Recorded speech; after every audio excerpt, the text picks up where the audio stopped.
Ask the question. I'm Colonel Vivek Chadda. My question is, how is the appeasement by political parties, both at the central and the regional level, of Muslims, has simultaneously also seen the increasing radicalization which has taken place in the country? Secondly, what is the approximate percentage radicalization of Muslims that we can associate with the jihadi groups that we talk of in the country? In case we could look at some of the figures of the SIMI, which would give some kind of an indication, what percentage is of the total Muslim population in the country? Take two. You want to take it one by one, or as you wish. Whatever is convenient for you. Those are two fairly chunky questions, so okay. Sure. Thank you. I'm P. Upadhyay. I'm here from IDSA. My question is that in your very well-structured and very informed talk, you have acquainted us with the historical background of the Indian jihadist idea. That's absolutely marvelous. What my point is that when we come to the modern times, you have spoken about the economic problems, socio problems, the problems of social evolution, and the religious hardlines emerging at the time of social crisis and economic crisis, etc. You have not spoken much about the role of the politics in fomenting and in widening the sectarian divide, not just among the Muslims but Hindus and all those sectors.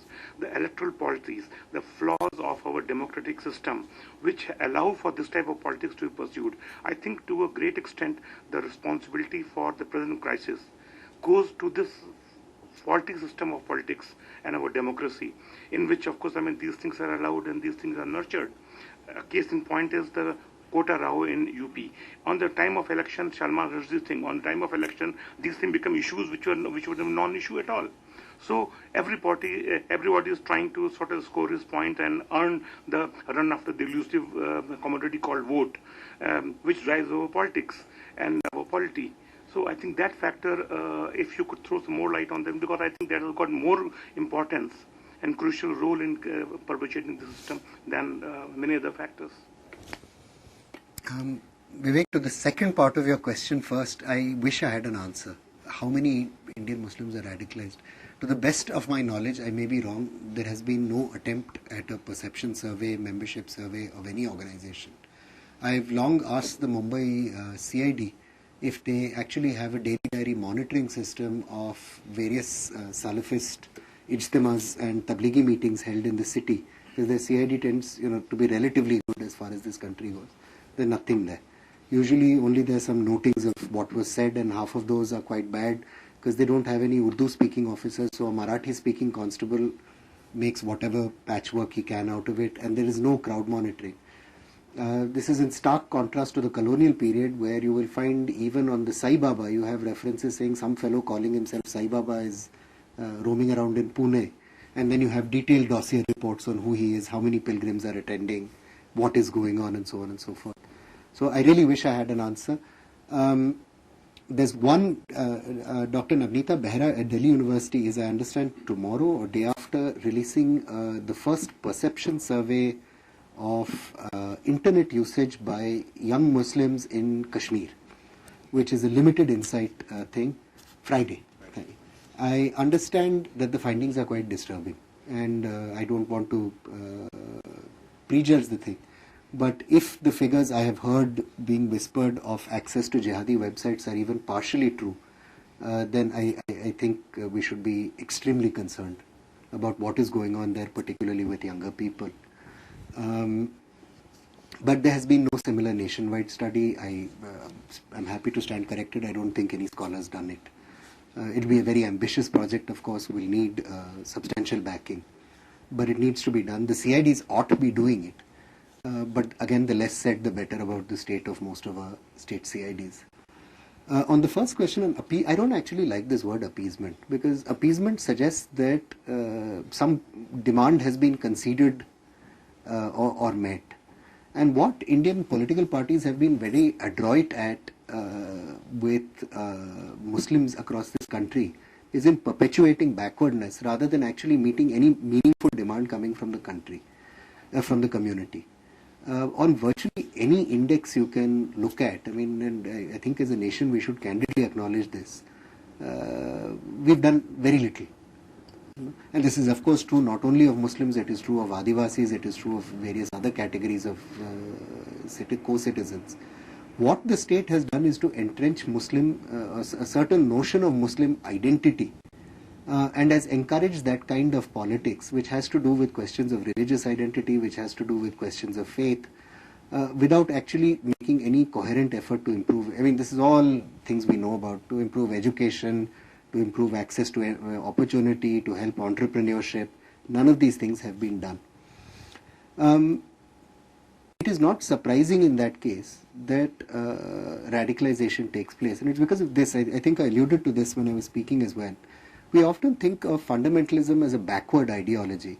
It's not. It's an ultra-modernist ideology in that it rejects traditional theology. It rejects the idea of religion as a personal faith and of some kind of spiritual communication with a higher power, and turns it into a political manifesto for action. This is Maududi's radical contribution to Islam, where he says that Islam is not about prayer and fasting. It is not about, community of believers. It is a revolutionary political party.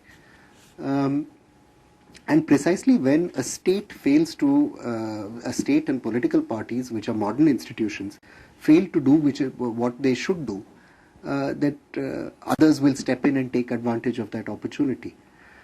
I notice with fascination that of all people, the Israeli embassy is running an opportunity program for young Indian Muslims to go and look at various technologies in Israel and so on and so forth. And various gigaws and gadgets, and they take them and show them factories. The government of India has no such program.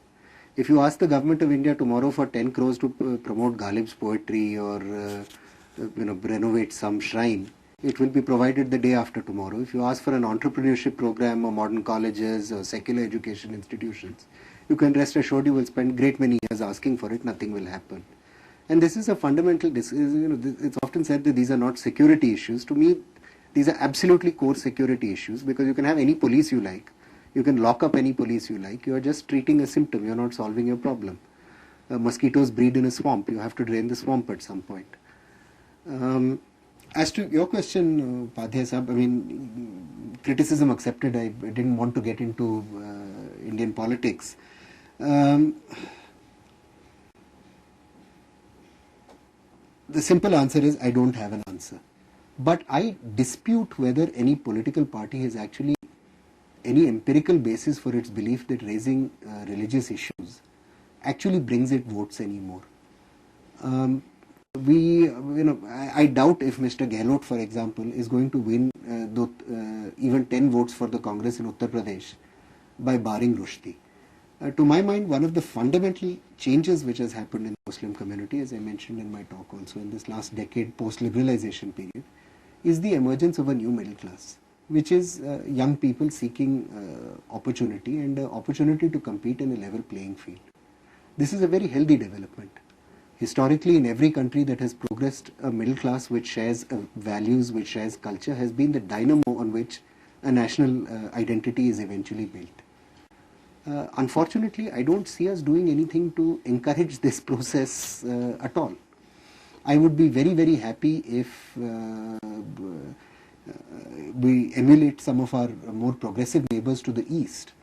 Singapore, for example, allocates public housing rigorously by saying there are quotas for every community. If there is a DDA project, or their equivalent of the DDA, 20% of houses will go to community X, 30% to community Y, 40% to community Z. So the next time you have a riot, if you want to burn somebody's house down, you have to burn your whole building. You can't even sell to someone of the other community to maintain that ratio in every public housing project. Here we have laws that ban me from not renting my house to someone exclusively on the grounds of their religion. I will put lots of ads saying verify your servants, but I'm sure no successful action is possible for not doing this. And this also involves, I think, some painful reconsideration of our own private attitudes on these matters. We are very polite on these things and none of us will say it on a public platform, so let me say it. I wonder how many Hindus in Delhi today would be very happy to rent their house to a Kashmiri Muslim for good reasons or for bad ones. That's a separate issue. But if this problem exists, what are we going to do about it? Because something clearly has to be done. We are unwilling even to have a debate on these things because we are a polite people. We don't like talking about these things. But we can't solve the problem by burying our head in the sand, and this is what we consistently do. Third example, we talk about, even in the sort of nuts and bolts of our counter-terrorism response, the Mumbai police is a very good example. We have invested in state-of-the-art surveillance technology, but we don't have 3 people in the entire Mumbai CID who speak Urdu properly, let alone Pashto or Baloch or any other language that they need to know. So you have this wonderful machine, which is only useful for the Chief Minister to listen to what the leader of the opposition is saying. You have recruited several thousand constables. You have not had upgraded your training program since the 1880s. You have bought wonderful new anti-material rifles and all kinds of fancy guns, but you have not bought a firing range to train them on. And I fear the day that gun is used, somebody in Borivali will shoot and 20 people in Churchgate will be killed because the fellow who's using it has never fired it in his life. We need a little bit more attention to detail. And I think many of us were optimistic after 26/11 that finally our politicians would be shaken up and something would happen. Older and wiser people even then told me that don't be under any wrong impression. And I must concede they were right. Nothing has happened. Yes, sir. I'm Ansuman. I'm just trying to understand the radicalism in India. There are one disagreement with you on SIMI's formation. Before SIMI was formed, you find like Student Islamist Organization, that is SIO, was the student front of Jamaat-e-Hind. Yes. And the social works you mentioned that was carried out by this SIO long before SIMI was doing that job. And SIMI was formed in 1977, if I'm not wrong, just before emergency. Just and after. 1974, there was a 74 and 75, there was a meeting in Kolkata, those days Calcutta, and there it was decided that SIO is not doing its work so far the Islamic cause are concerned. So there was a need to form another student wing of Jamaat-e-Hind, and just because there was an emergency, they could not form it in 1976 or 75, they had to wait for 77. So when, my question is, when they had one student front, SIO, what was the need to opt for another one? And it was not abandoned by Jamaat-e-Hind. And once in 81, after Yasir Arafat's visit to India, when there was a disagreement, in the public eye at least, disagreement on his visit, all of a sudden, again, SIO was adopted by Jamaat-e-Hind. And the second question is, how different is our understanding of this jihadist, so-called jihadist movement than that of the America's understanding of the same? Thank you.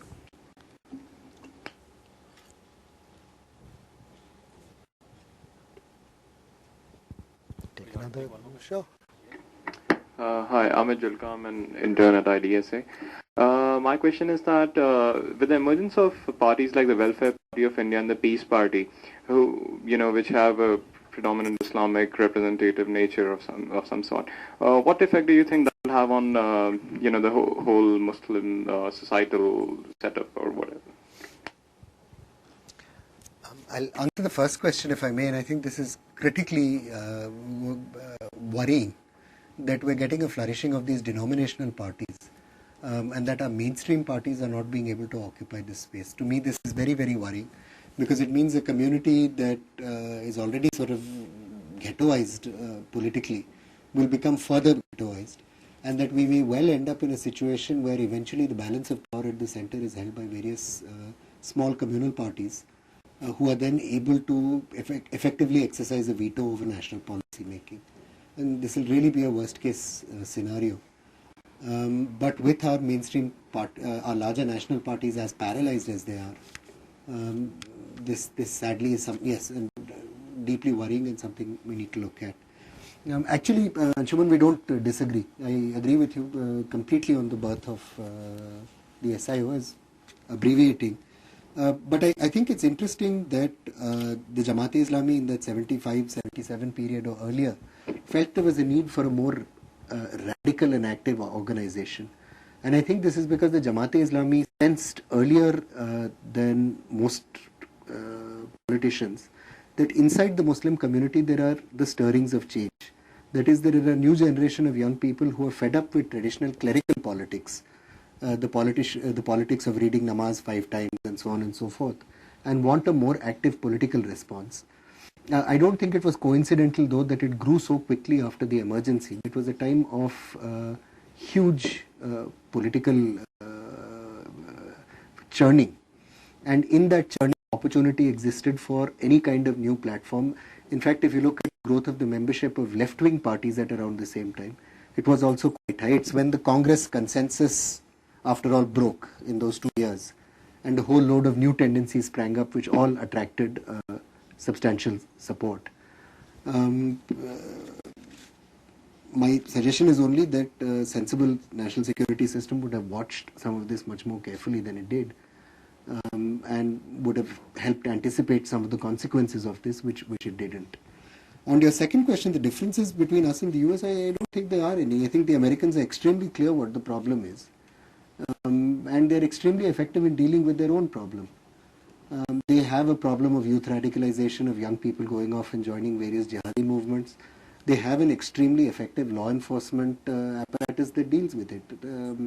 You will see that they have arrests every 3 months. We don't do it.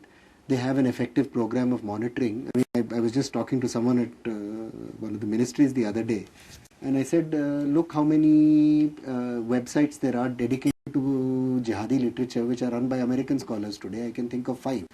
How many Indian websites? 0. How many websites devoted to monitoring Pakistan run out of the US today? At least a dozen. How many Indian ones? IDSA does stuff, that's about it. Even Public Opinion Trends has stopped. How many experts in various languages and regions does the US have? How many do we have? These are again embarrassing and painful statistics, but they are true. And it's because, again, we love talk, but we don't like putting our money where our mouth is. Since for at least a decade now, people in the security setup have been saying we need more languages experts, we need more area studies experts. Every time the government will say yes. How many new departments of studies have opened up? Forget jihadi stuff. China is our huge and close neighbor. How many fluent Chinese language speakers do any of our services have today? And I think if you go asking, the answers will be very, very disturbing. So I don't think there's a perception approach. I think they're very clear that if there's a problem, they need to solve it. One other thing is they're very clear they need to solve it for them. And that is entirely as it should be. I don't see why we expect them to solve our problems. We don't go around solving their problems or making their life easy. We ought not expect that they will do anything for us.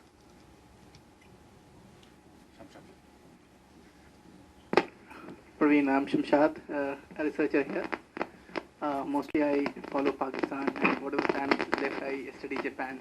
Two different aspects. But Switch this off and switch that on. No, switch this on. okay, so I do closely follow the development that takes place in Muslim society, and I like your analysis, but I would like to add few things for your assessment and for your counterfactual, that is called. Like when you discuss jihad in India, you have to take this demographic aspect into consideration. Not all Muslims in India subscribe to Maududi. Now there is a large section of Brahmins and the Sufi Brahmins who are fighting to secure the space that they have. They don't want, they are like political parties. They don't want erosion of their space. So when Tablighi Jamaat and the Jamaat Islami or Salafis, whatever you call, were trying to influence other part of the society like Brahmins, they had an ongoing counter movement against them, and they have successfully secured their space. In one of the meeting, I have said how they not let the spaces erode. Now, second aspect you have to see that one part, if they feel alienated and they opt to jihadis, another part like Brelvis, they believe in fatalism. They say that whatever has happened because it was the wish of the God. If I am not having 2 days meals, it is because of the wish of the God. We should strive more to get that part of the meal. Now, they are living with this kind of thing. And secondly, you have to also look at the fact that there is a counter movement. There were counter movement, but it has come open.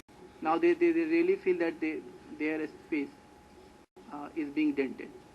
Now Kachojvi's example you have to cite. How Muradabad came up in the light and how they are doing this kind of thing.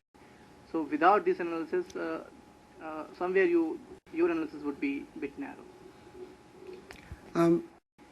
I wish I was as optimistic as you are about the future of the Barelvi tradition, not only in this country but also in the entire region, for the following reason, which has to do with demographics.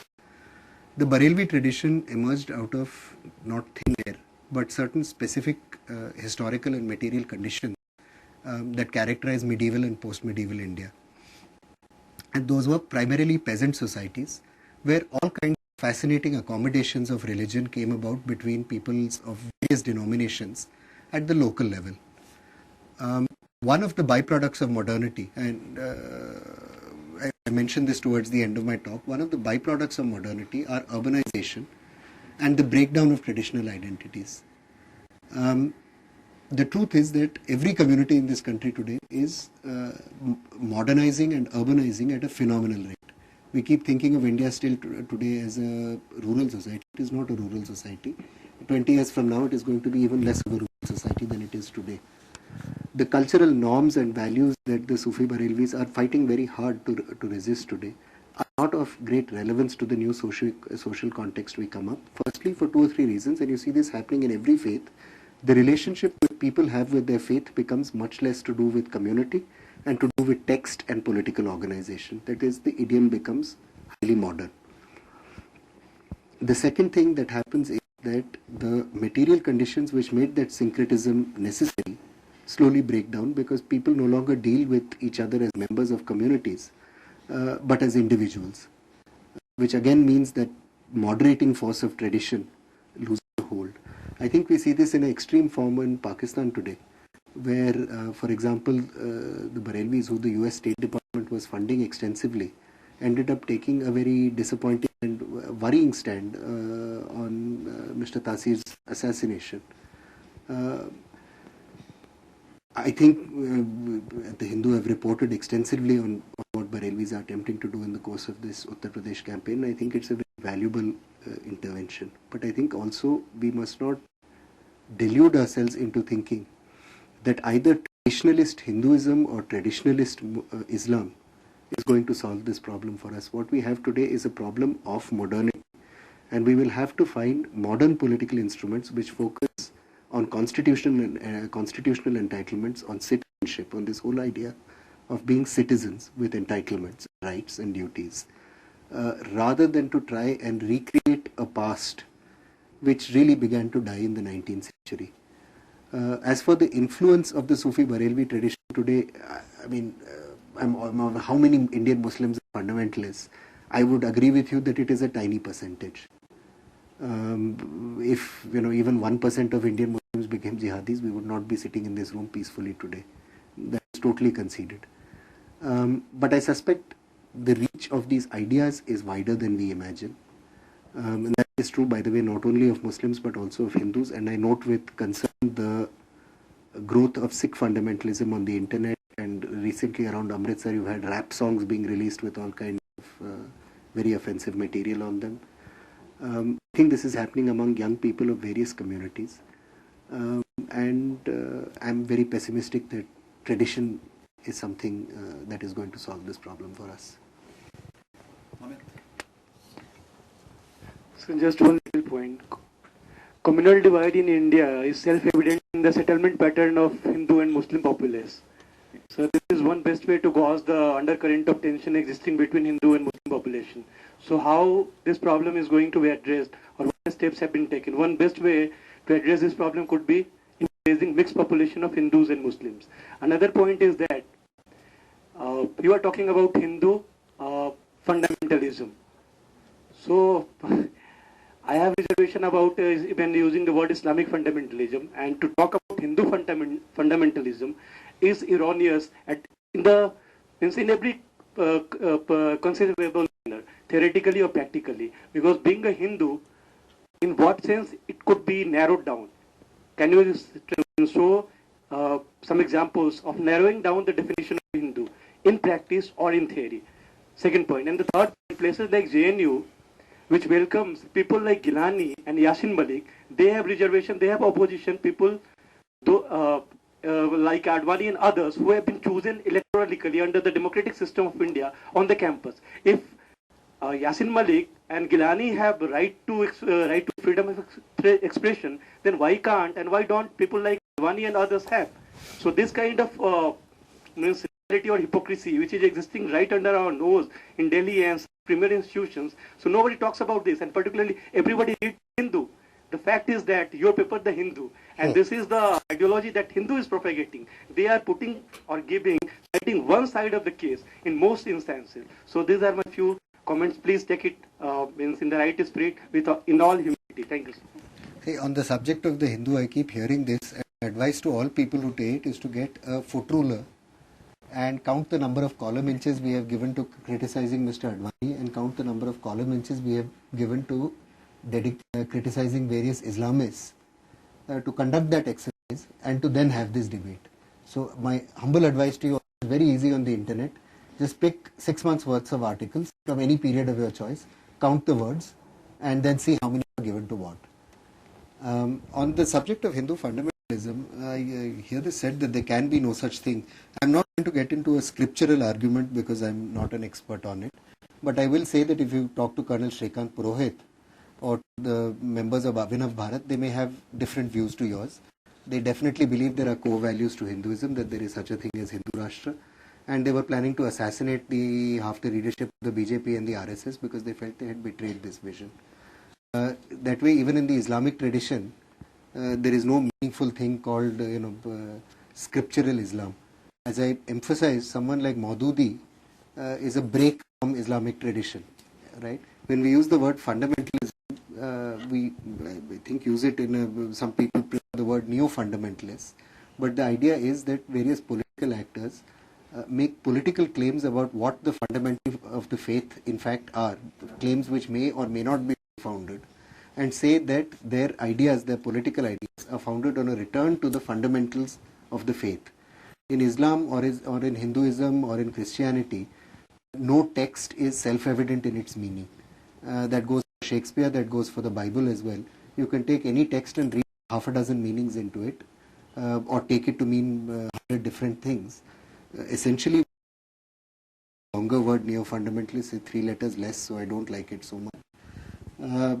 Say that they have discovered through a process of intellectual inquiry the fundamentals of a faith system, that their politics are intended to restore those fundamentals. In both the Hindu tradition, in the Islamic one, in Christianity, in Sikhism, there are these fundamentalist tendencies. Personally, as an atheist, it does not matter to me what the fundamentals of anyone's faith may or may not actually be. And I don't think it is very useful to debate anyway whether Mr. Maududi's Islam is correct or whether anyone else's Islam is correct. The point is they're all entitled to believe what they like. When they think they can set off bombs in pursuit of those beliefs is when we have a problem with them and feel the need to do something about it. I hope that answers your question. On the final thing of JNU, I earnestly believe both Yasin Malik and Mr. Gilani should permanently live on the campus. It's a very good civilizing influence. They should invite them to stay. Mr. Advani should also stay over. It will be good for all of them. Okay, the final round of questions will have Akash, Arpita, and Good evening, sir. Akash Scout, intern at IDSA. You alluded to cultural prejudice in one of the answers. So this might be $1 million question, but what, do you have certain solutions in mind to erode those prejudices? And two, is there any model, successful or unsuccessful model that perhaps India could model its institutions upon in order to fight this threat? Thank you.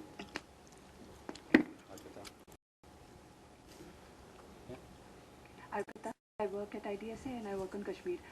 So the question is pertinent to that. There was a report in India Today recently about Wahhabi influence in the valley. Is there like a struggle for the soul of Islam there? Thank you. I'm Sanjeev Srivastava. I work at IDSA. My question is related to your which you as you pointed out that this motivated people, the problem lies really with the modernity and the kind of ultra modern ideology which they are trying to pursue. My question is just straight away and simple: that is this modern ideology of theirs is devoid of any kind of values what Samshad was talking about, or if it is devoid of these values, then what kind of modern ideology it is? Thank you. I'll answer the question first again, if I may, since it's the most specific. I've been reading these articles about a Wahhabi takeover in Kashmir for the last 20 years. It's undoubtedly grown. That there's no doubt about. It would be nice to have a more sensible answer, but there's no data. The JK police periodically gives some relief. So many LA Hadith mosques have sprung up, but every year these numbers, they are mutually contradictory. Some years they go up, some years they come down. I don't know how these surveys are done by the city. But my guess though is that Railway Islam in Kashmir, traditionalist Islam, has been in decline for decades now. Struggle for the soul of, when did the LA Hadith go to Kashmir? 1922, 1923. The Jamaat-e-Islami soon after that. The struggle has been there. The struggle has always been there. Every religious tradition, people have different ideas of what they. The problem in Kashmir and elsewhere is the rise of tendency the first time specifically deny the possibility of coexistence with a secular state and do not acknowledge the need for pluralism. These are the core problem arises precisely because you have ideologies which simply cannot make existential peace with our values as a secular and democratic state. What happens then? I don't know. I don't have an instant solution. On your question on values, of course, if you read Maududi says that Islam alone can save civilization. The Indian Mujahideen manifestos say, look at your secular state. What secular state? Thousands of people die in caste carnage and in communal violence, and women are raped going home from a call center. The solution is Islam, right? Again, just to reiterate my point, this is an intensely value-based politics, but it rejects tradition. It believes the problem has arisen because people have lost sight of whatever X imagined Islam was, and if only they will embrace X, whatever this thing Mr. Maududi or Mr. whoever thinks is Islam, then everything will be fine. In this sense, it is precisely like Marxism. It is a utopian, intensely utopian politics that seeks to reconstruct the world. Now, the problem with this utopianism, exactly like Stalinism, or exactly like extreme forms of capitalism and fascism, is that it rejects any form of plurality and accommodation, which in a society like ours is simply unworkable, and therefore creates various kinds of problems and poses an existential threat. But never confuse a terrorist as being, a person who is not intensely driven, motivated, and genuinely deeply convinced of her or his cause. These are serious people, and this is precisely why we must seriously study what they have to say about themselves and about the world. The final question, I do have solutions. I think they're probably as utopian and misplaced. But I look, for example, with what Singapore has done within 20 years. Singapore was torn apart by communal violence. Housing discrimination, preventing housing discrimination and ensuring shared community assets. They've achieved fantastic things. Today, people marry between racial lines with virtually no comment in Singapore society, which would have been inconceivable 2 decades ago. I look at the need for ensuring that you have policies that bring in more disadvantaged minorities into our educational institutions. I'd like to see investment cooperation that provides first generation entrepreneurs from disadvantaged groups more access to business opportunity. There are a plethora of things that can be done. The problem is for our politicians that these are not patronage policies. These are not something you can get a vote out of by going and saying, oh, you are a Muslim, let me throw some money in your face and hopefully you will vote for me. These are things which involve institutional change over a period of years, and they don't benefit any particular party. But this country has in the past made some very difficult and painful decisions, which eventually paid off. And I'm optimistic in the sense that if I think there is a critical mass of people willing to talk about these things and willing to point out the very real risks of the direction we are headed in, things may change.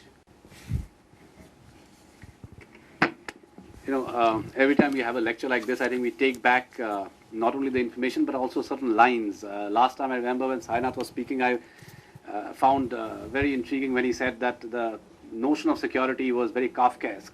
I think today I take back the line that I take back from Praveen's lecture was that when he said that fundamental fault line is the partition. Hopefully, of course, it's going to be a healing scar. And anyone who questions that fundamental fault line becomes like Manto's Toba Tek Singh. Thank you very much, Praveen. Really appreciate you taking time out and spending, telling us all about it. It's been extremely helpful for us, I'm sure. And please join, ladies and gentlemen, in thanking Praveen Swami. And as a little, note of appreciation, we have a bouquet of books, IDSA publications. Thank you. One who actually works with... Thanks, Anshuman. Yeah, he has presented the paper and also a little memento for you. Thank you. Thank you so much, Kishle. It's been a pleasure being here. Thanks.